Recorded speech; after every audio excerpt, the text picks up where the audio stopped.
This video is for anyone who struggles with pigeon pose. It can be for any reason. It can be your front knee, which can often feel in danger for some when you're rolling around like this, and you might twist your knee. Another issue is that pigeon pose is a bit hard to progress, so it's hard to feel like you're making progress and bringing that shin more and more up if you're not already super flexible, especially again without endangering your knee. So let's look at the way I always teach or modify pigeon pose so that everybody can gain more from it, especially those who are stiff, but also even those who are more flexible, who might actually get more out of this variation. I'm going to use a bolster and not how you think. We're not just going to sit on it. Instead, what we're going to do is sit on it in a different way, but the bolster will be this way, and I'm going to put my thigh parallel with the bolster, and not just my side, but notice this little adjustment. I don't want my shin hanging freely, because then when I lean in, there can be a little more pressure on the knee joint. If I come in like this, so my whole shin is supported on the bolster, and most people, because of the elevation, will be able to bring their foot quite high, towards maybe 90 degrees here in the knee. So now, my knee is very stable, because I'm sitting on my thigh bone, and my shin is also supported, and this is the sit-up. From here, there's a couple things we can do. We can have blocks on the side or just use fingertips. We can bow, and in the bowing motion you can notice, you can adjust things. You can maybe bring the foot a bit back. You can notice how it feels to go over your knee, which is going to be one kind of a stretch, versus going over your shin, versus going really sideways and bowing over your foot. All three are great options. You might find some are more uncomfortable, some are more comfortable. If you can get one option that really stretches right in your glutes, like middle of your butt basically, or middle of your buttocks, then that would be a great option to go for. So bow until you find like, okay, this is the way I want to feel it. And then from there, hopefully you can plant your hands or something else and stay in the stretch. Staying in the stretch, you can just breathe and relax. That's one option. Another option is to be a little more active, flying without hands or using fingertips. The back foot can also come off if you want, for a little bit of extra. So I'm just switching sides so I get to stretch my right leg. One really important detail that will help you get more out of the bowing. So the bowing, and when I say explore with the bows, there's a very important transfer that has to happen from your upper body down to your hip. So in some cases, this position is going to be stretched out enough, like you're going to already feel so sort of locked in place because of the position, that when you move in a bow, that your hip can barely move.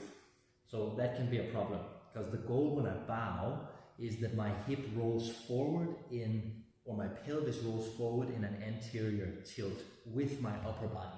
So if it's only my lower back, or it's just a very limited motion, how can we fix this? So one thing is, if your knee is up, then that can be why.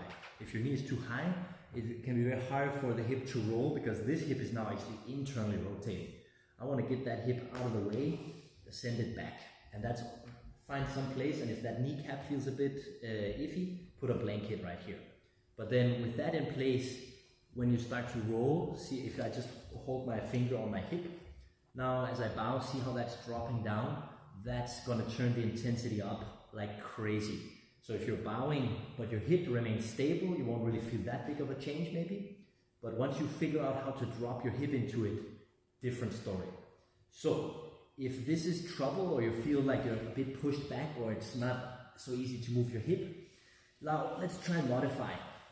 So one option is just to put two bolsters up, okay, so it's going to be twice as high. But what I like, if you have yoga blocks, is to make a little bit of a slant. So I'm going to make a bit of a hill like this, okay? That elevates my hip quite a bunch, should be more than enough. And I think the yoga blocks actually lift it higher than two bolsters. So looking at this, now I'm going to sit high like that. And now there should be freedom to move, okay? Especially when I'm, for example, here. Now look at my hip, how I can drop it and lift it. And that drop and lift is what we're after. It's not only the drop, but it's also the tilt. So if I tilt and drop, you're going to feel a stretch around your outer hip, like you might not have ever felt a pigeon before. So this detail is quite important to nail. And the problem with pigeon is that most people are going to maybe know how to get that stretch really easily if they're already quite flexible.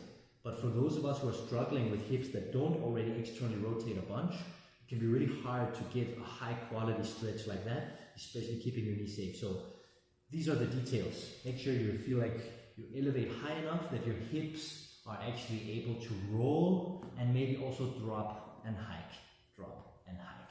And now if I go a little bit out over my foot, I mean, I'm gonna start saying some swear words. And then a special technique, or it's not that special, but it's contract relax. If you would want to use a little bit of effort in the stretching muscles and then relax and cycle back and forth between contracting or attempting to contract and relaxing, it goes like this. So you find your stretch and you should stay in the stretch for a little while before beginning this.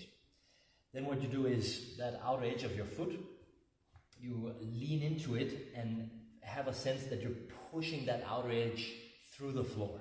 So that's the contract part. And now I'm doing it. You can't see it almost, but now I'm turning it on. I'm pushing that outer edge hard down into the floor. I should feel my butt and outer thigh wake up doing that. I hold that for a period of 5 to 10 seconds or 2 or 3 breaths. Then on an exhale, soften your belly and relax. Maybe I'm gonna keep my foot contracted, but now in my leg, I'm totally relaxing. And now I can go for a little bit of a deeper stretch, just relaxing. And that would be one cycle of contract relax. You can repeat it a couple of times, going again, 5-10 seconds push, and 10 or 20 seconds relax. Okay, really use your arms here so when you're trying to relax, you can relax and your belly should go soft, which is actually quite tricky in this one. Really find the softness, leaning into that stretch. So that's the modified bolstered pigeon. I hope it feels like it saves your knee, and I hope it gives everyone who watches this a really clear sense that you're improving your ability to externally rotate your hip. That's what pigeon is all about.